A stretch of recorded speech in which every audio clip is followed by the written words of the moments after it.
Hello everyone, good evening. तो इस video में हम बात करेंगे कि बिहार सिविल कोर्ट में मेंस की रिजल्ट तो अब आ गई है और कहीं ना कहीं अब आप लोग इंटरव्यू के लिए प्रिपेयर करोगे। और कहीं ना कहीं इंटरव्यू के साथ साथ जो बहुत ज़्यादा इम्पोर्टेंट है वो डीवी होने वाला है, क्योंकि डीवी बहुत ही ज़्यादा इम्पोर्टेंट वो होने वाला है। तो इसके बारे में हम आज बात करेंगे। तो दोस्तों, आप लोग को पता होगा कि आपको 60 से 70 लोगों को डेली इंटरव्यू में बुलाया जाएगा। ठीक है, तो ये तो रही खैर इंटरव्यू की बात है। और अब इसमें हम डॉक्यूमेंट कौन कौन से लगने वाले हैं, डॉक्यूमेंट की क्या क्या रिक्वायर होगी, उसके बारे में हम इस वीडियो में बात करेंगे। तो दोस्तों, सबसे पहले तो आपको इसमें एक जो इसका अप्लीकेशन फॉर्म है दोस्तों, ठीक है, इसका अप्लीकेशन फॉर्म अब लिंक भी आ गई है, तो वहाँ से आप जाके डाउनलोड कर सकते हो। ठीक है, नहीं तो हम लिंक भी प्रोवाइड कर देंगे। अभी शायद थोड़ा बहुत डाउनलोड होने में प्रॉब्लम आ रही है, शायद कुछ स्कैनर वगैरह नहीं आ रहा है, बट कोई नहीं, वो इशू ठीक हो जाएगा। तो पहले तो वो हो गया। ठीक है, मैं जो जो चीज़ें बोल रहा हूँ उसको आप लिख लो, ताकि फिर उसको टिक आउट कर सकते हो अगर वो क्लियर, अगर वो जब आपका रख लो अपने फाइल में तो। ठीक है, अब देन सेकेंड में आप 2 फोटोग्राफ जो कि आपने अप्लीकेशन फॉर्म फिल करने के टाइम में डाला था, वो आपका लगने वाला है। तो वो हो गया, वो 2 हो जाएंगे। ठीक है, अगर वो आपके पास नहीं होगा तो अपना अप्लीकेशन फॉर्म वाला ही वो रिसीप्ट से उसका निकलवा सकते हो, कोई उसका इशू नहीं है। ठीक है, अब तीसरे नंबर पे क्या है दोस्तों, आईडी कार्ड है। ठीक है, तो कोई भी आईडी कार्ड, आधार कार्ड या कोई भी आईडी कार्ड जो है वो आप दे सकते हो, उसमें कोई इशू नहीं है। अब दोस्तों, चौथा क्या है कि आप जैसे जो भी जैसे जितने भी डॉक्यूमेंट्स हैं, ठीक है, तो उसका आपको सेल्फ अटेस्टेड होना चाहिए, मतलब एक कॉपी, मतलब विथ डेट। ठीक है, वो आप कर लोगे सेल्फ अटेस्टेड, उसमें कोई इशू नहीं है। ये सब तो नॉर्मल सी बातें हैं। अब बात रही डॉक्यूमेंट्स की, उसके बारे में हम बात कर लेते हैं। तो डॉक्यूमेंट्स में पहले जो है उसमें आपको 10th का मार्कशीट एंड सर्टिफिकेट, ठीक है, फिर दूसरा 12th का मार्कशीट एंड सर्टिफिकेट, और फिर तीसरा ग्रेजुएशन का मार्कशीट एंड सर्टिफिकेट। ठीक है, तीनों में मार्कशीट एंड सर्टिफिकेट जो है वो दोनों चीज़ आपको लगने वाले हैं। ये 3 चीज़ हो गई। और इसके साथ साथ आपको ये जो आपका कंप्यूटर का कोई भी प्रोफिशिएंसी का जो भी सर्टिफिकेट होगा, जरूरी नहीं है कि वो 6 मंथ का हो, कोई भी 3 मंथ का भी हो तो चलेगा, आपका वो होना चाहिए। ठीक है, ये हो गया।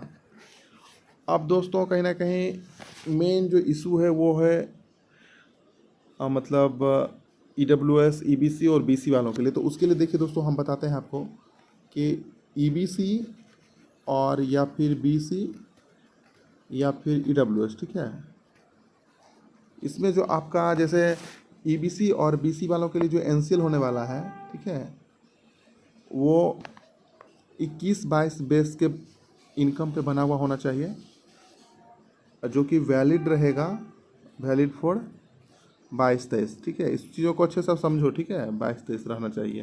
देखो, इसको हम समझा भी देते हैं आपको। यहाँ पे देखो, ये आपको यहाँ पे देख सकते हो, एक सेकेंड, हाँ, ठीक है, देखो यहाँ पे NCL के बारे में दिया होना, NCL certificate based on the income of financial year 21-22। आप ये मत समझ लेना ये, और फिर देखो same EW certificate based on income of financial year 21-22। तो ये आप 2021-22 वाला नहीं लेना है, एक EWS रहता है।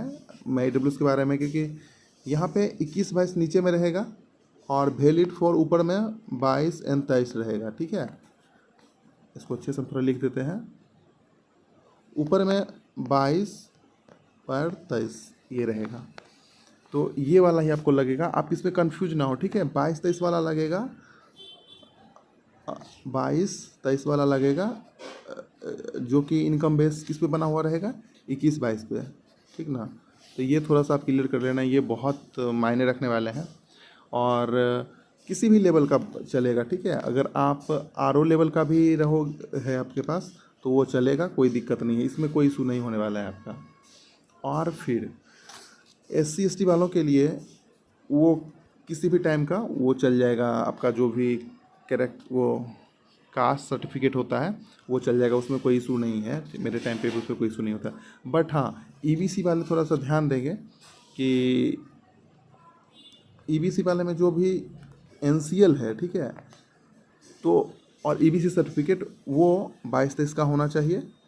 और फिर जो नॉन क्रीमी लेयर सर्टिफिकेट जो होता है एनसीएल, वो 21-22 के बेस पे बना हुआ होना चाहिए। ये हो गया। और फिर इसके बाद जो है, हाँ आप देखो एक और है कि जो तांती तत्व कास्ट से बिलोंग करते थे और उनका मतलब अब वो जो फील किए थे, अब मतलब कहीं ना कहीं वो बीसी से, सॉरी, एससी कैटेगरी में पहले वो बिलोंग करते थे तांती तत्व वाले, जो कि अब ईबीसी में कर दिए गए हैं। तो उन लोगों को क्या करना पड़ेगा कि वो 12/8/2024, ठीक है, 12/8/2024 के बाद का, ठीक है, 12/8/2024 के बाद का जो मतलब ईबीसी सर्टिफिकेट है और एनसीएल सर्टिफिकेट, वो आपको प्रोड्यूस करना पड़ेगा, ठीक है। ये आप समझ गए हो, ऐसे मैं इसको एक बार लिख देता हूँ। 12/8/24 के बाद का जो है ईबीसी और एनसीएल सर्टिफिकेट आपको प्रोड्यूस करना पड़ेगा। ये बस उसके लिए है जो कि पहले एससी कैटेगरी में थे और अब ईबीसी कैटेगरी में हो गए हैं। और साथ ही साथ आपको एससी कैटेगरी वाला भी सर्टिफिकेट प्रोड्यूस करना पड़ेगा, ठीक है, वो जो उस टाइम पे जो आप एससी में बिलोंग कर रहे थे। और वैसा कुछ है नहीं। रेसिडेंशियल वगैरह भी आप लेके जाओगे, ठीक है। जिनका शादी हो गया है, जो वुमेन का, तो वो अपने फादर्स बेस रेसिडेंशियल ही लेके जाएंगे, वही वैलिड रहेगा। और मुझे लगता है हाँ कि एनसीएल वो जो जॉब में है दोस्तों, ठीक है, तो उनको कहीं ना कहीं थोड़ा सा दिक्कत है कि जॉब वाले को जो एनओसी होता है, ठीक है, तो वो कहाँ से लाएंगे, तो वो देख लेंगे कि अगर उनका डिपार्टमेंट दे रहा है तो वो जल्दी से ले लें, नहीं तो फिर अगर नहीं है तो नहीं दे तो बढ़िया है, क्योंकि यहाँ पे अंडरटेकिंग भरवा लिया जाएगा। और किसी भी डॉक्यूमेंट के लिए दोस्तों आपको 15 दिन का टाइम मिलेगा, ठीक है। मेरे टाइम पे 30 दिन का टाइम मिला था, लेकिन आपको जो है वो करीबन नहीं, पक्का 50 डेज का टाइम दिया जाएगा। वैसे वीडियो उतना सही से मैं बना नहीं पा रहा हूँ क्योंकि थोड़ा हेल्थ इशू है, बट कोई नहीं, मैं लाइव भी नहीं आ पा रहा हूँ।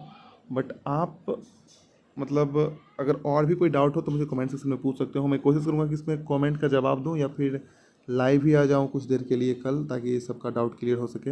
और इंटरव्यू के रिगार्डिंग भी मैं एक वीडियो बना दूँगा next. Okay, thank you for watching my video.